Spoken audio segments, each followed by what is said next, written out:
করে দিয়ে গেছেন। অন্ধকারে আমরা ছিলাম, আমরা দিন কি জিনিস চিনতাম না, আমরা সভ্যতা কিভাবে চিনতাম না, আমরা মাকে মা জানতাম না, আমরা বাপকে বাপ বলে চিনতাম না, আমরা কিছুই চিনতে পারতাম না। বিশ্ব নবী এসে শ্রমিকের মর্যাদা বুঝিয়ে দিয়ে গেছেন।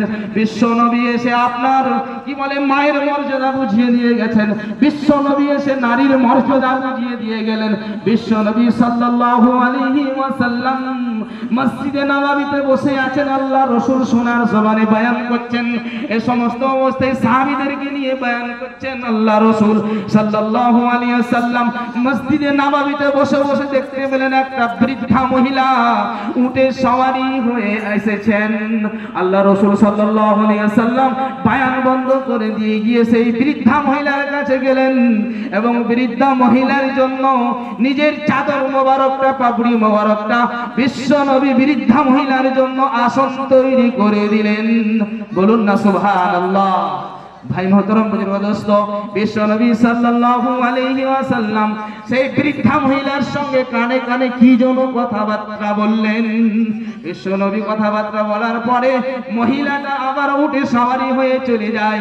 বিশ্ব নবী আমার ফেলফেল করে তাকিয়ে থাকেন এবং দেখতে থাকেন যতক্ষণ পর্যন্ত সেই মহিলাটা চোখের আড়াল না হলো, চোখের অগোচরে না গেল, ততক্ষণ পর্যন্ত বিশ্ব নবী আমার তাকিয়ে থাকলেন।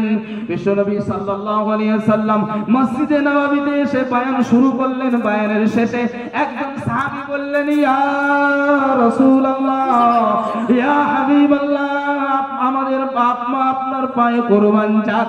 ওই বৃদ্ধা মহিলাকে দয়াময়, ইয়া রাসূলুল্লাহ, ইয়া হাবিবাল্লাহ, আপনার চাদরটা আপনার আসন হয়ে গেল। আল্লাহ রাসূল সাল্লাল্লাহু আলাইহি ওয়াসাল্লাম ওঝার নয়নে কাঁদতে কাঁদতে বলেছিলেন, ওগো আমার প্রিয় সাহাবীরা, প্রিয় সাহাবীরা, শুনে নাও, শুনে নাও, ও কেউ নয়, আমার বাপ ছিল না। আমি বাপকে চোখে দেখি না, কোনোদিন আমি চোখে দেখি না, নজরে দেখি না।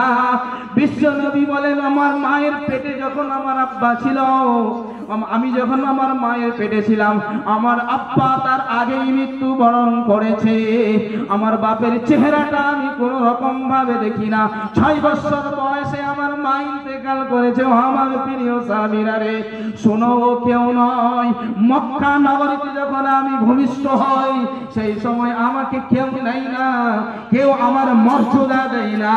ও অন্য কেউ নয়, একজন তায়েফের মহিলা হালিমাতুস সাদিয়া রাদিয়াল্লাহু তাআলা আনহা আমার মর্যাদা দান করেছিলেন। ও আমার দুধমা হালিমাতুস সাদিয়া রাদিয়াল্লাহু তাআলা আনহা। আল্লাহ রাসূল সাল্লাল্লাহু আলাইহি ওয়াসাল্লাম দুধ মায়ের মর্যাদা দিয়ে মায়ের মর্যাদা বুঝিয়ে দিয়ে গেছেন। আল্লাহ রাসূল শ্রমিকের মর্যাদা বুঝিয়ে দিয়ে গেছেন। আল্লাহ রাসূল তালবে ইলমের মর্যাদা বুঝিয়ে দিয়ে গেছেন। হাক্কানি আলেমদের মর্যাদা বুঝিয়ে দিয়ে গেছেন। বিশ্বনবী সাল্লাল্লাহু আলাইহি ওয়াসাল্লাম বলেন, ও পৃথিবীর মানুষেরা, খবরদার, খবরদার, কুন আলিমান আও মুতাআল্লিমান আও মুস্তামিআন আও মুহিব্বান ফালা তাকুন খামিসান ফাতুহলিকু। বিশ্বনবী সাল্লাল্লাহু আলাইহি ওয়াসাল্লাম বলেন, তোমরা হাক্কানি আলিম হয়ে যাও। কুন আলিমান, হাক্কানি আলিম তোমরা হয়ে যাও। আলেম হতে বলেছেন, হাক্কানি আলেম। আর যদি না তা পারো, কোন